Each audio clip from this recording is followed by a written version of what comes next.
Thank you, parents. I'm here to encourage you parents who are here to attend these school board meetings. One of the silver linings of the pandemic is parents became more aware of what's happening in classrooms. I actually advocate for cameras in the classroom. You ought to always be able to see what's happening in classrooms so that we can transparency and accountability to what's happening in our schools.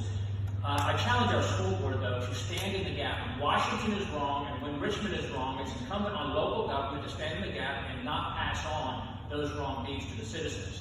When people fear the government, there is tyranny. When the government fears the people, there's liberty. And that's when the people and the parents, when the school board fears you more than they do Richmond and Washington, they'll do what you want them to do. And that's true of all levels of government, Washington or Richmond or what have you. Our schools are one of the very few things that we have, but we are forced to pay for it and then told we have no say over what actually happens in the schools. What's taught in the schools, the policies in the schools, and we have the school board implement policies from Richmond and or from Washington. But you parents absolutely do have the power. And as we look up front here and we look around us, this is what Democrat control looks like. It is absolutely what Democrat control looks like in Washington and Richmond. If you want change, you need to change your government.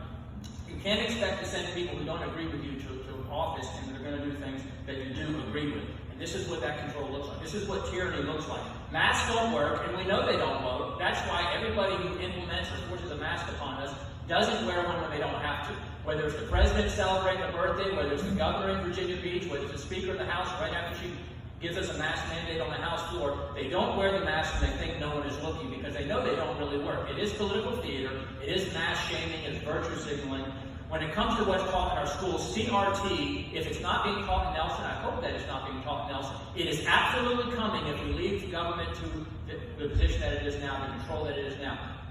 Joe Biden on the Education Labor Committee, President Biden is trying to mandate it from the federal level. There's a reason why the largest teacher union in the country pledged legal resources to protect teachers who teach critical race theory. There's a reason why 5,000 teachers across the country have signed a petition promising to teach critical race theory, even if it's outlawed. But it's absolutely going to be taught in all of our schools unless we stop it. I ask us also to stand in the gap when it comes to transgender policy. We need to protect all students, the 99%, not just the 1%, and support our parents. The state is calling on our school systems. I hope Nelson will resist that as what's been said, but the state is calling upon our school systems to deceive the parents and be dishonest with the parents about the gender if a child identifies or expresses gender confusion in a school. The state is telling the schools they have to keep that private, keep it private from the parents.